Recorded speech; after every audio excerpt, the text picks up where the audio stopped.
2 months after my brother and his wife bought a new house, they had to go out of town and needed their cats fed. Their house and my office were both a good drive away from my apartment, but only a few minutes away from each other. My brother said that if I wanted, I could just stay over in the guest room rather than driving among all three places. So I got the keys and the instructions. I was staying there for 3 nights, Monday through Wednesday. Monday evening was uneventful until about midnight. I was laying on the living room couch, watching Conan, with the cat laying on my chest. I started to drift off to sleep. Then the next thing I knew, I was standing in pitch black darkness. I completely freaked out. I had no idea where I was. I felt around me in the dark and felt nothing. Finally, I realized that there was actually a faint blue light coming from above. I moved toward it and then understood where I was. I was somehow in the basement. The light I saw was coming through the basement door at the top of the stairs, which leads to the kitchen. Just enough moonlight apparently made it through from a window elsewhere in the kitchen. I bolted up the stairs, turned on the kitchen light, and closed the basement door. I was terrified until I calmed down enough to come to the conclusion that you've probably already come to now. I had somehow managed to sleepwalk all the way down the stairs after opening the basement door, which I know was closed. Now, a couple of details are important to the story, namely the basement. The house was very nice. Actually, it was more than my brother should have been able to afford. The only exception was the basement. I had only seen the basement once, which was when I first got the tour. It was totally unfinished and was the one major thing they wanted to fix up. All they had down there were some boxes and the washer dryer. I had no reason to want to go down there and had honestly kind of forgotten it existed.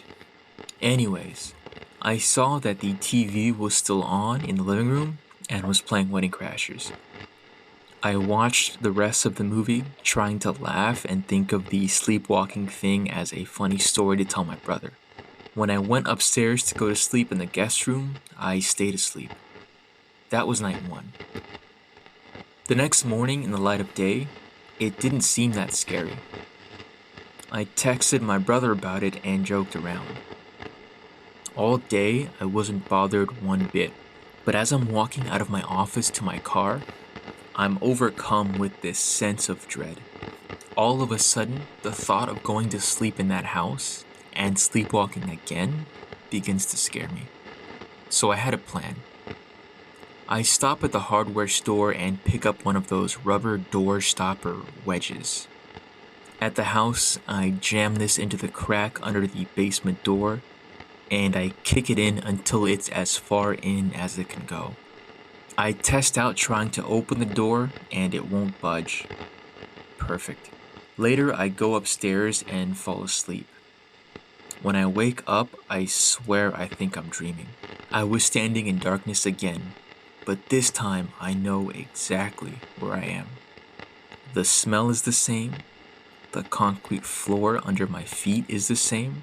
I look around for the light from upstairs, and it takes me longer to find it because it's further away.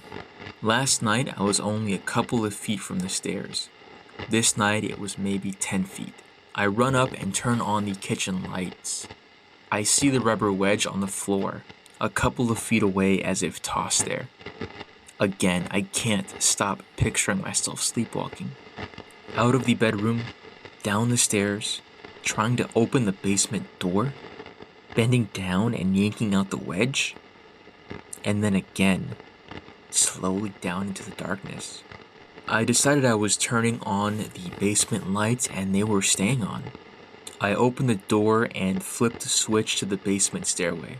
I saw there was a main switch at the bottom of the stairs. To give you a quick sense of the layout, the staircase splits the basement into 2 parts.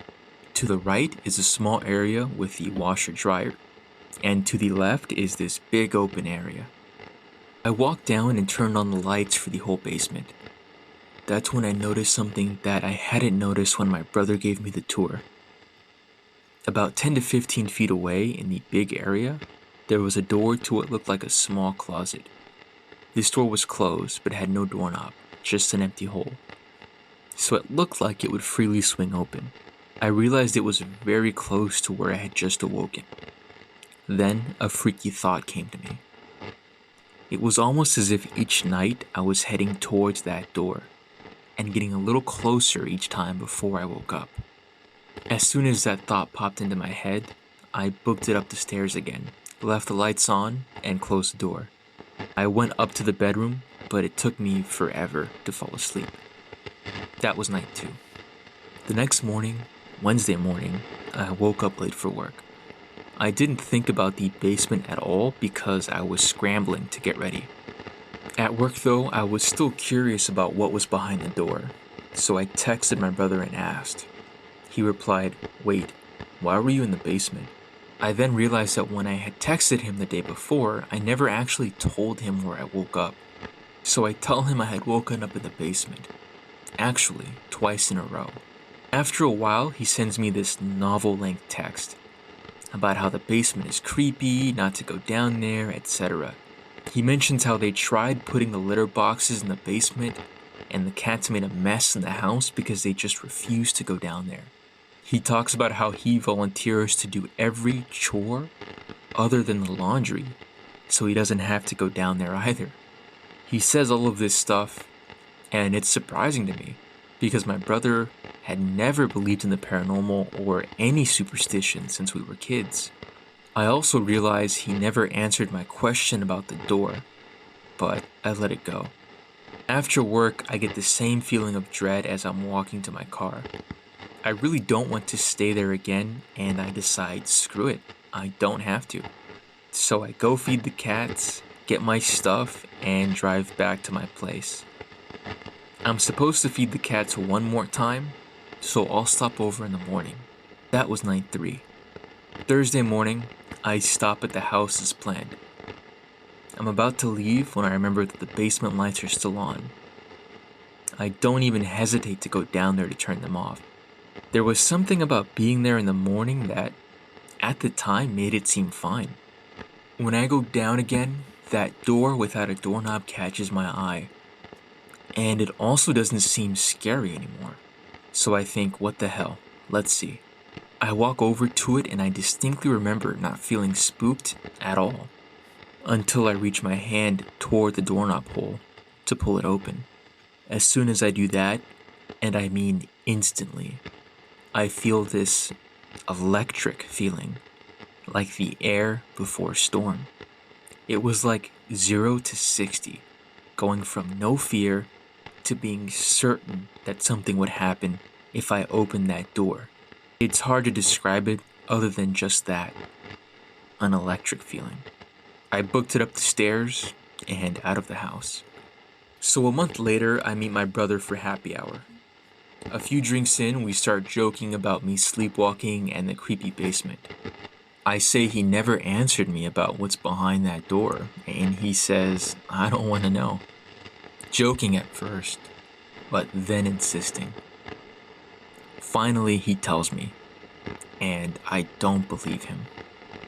He's my big brother, and he's only tried to scare me about 1,000,000 times in my life. This was his explanation. The previous and first owners of the house had a teen daughter that used the basement as her bedroom. The door I saw was to her closet, where one night she curled up, took some pills, and killed herself. The family was going to remodel the basement, but after tearing it apart realized they just couldn't do it and had to move. That was why only the basement was unfinished, and why my brother was able to afford the place. The seller had to disclose a suicide happened in the residence. He said that if I didn't believe him, to look up the market values of the identical houses in his neighborhood. He and his wife considered themselves rational people and figured it was a bargain, but didn't want to tell anyone. After they moved in, his wife was fine with the basement, but he grew to hate it.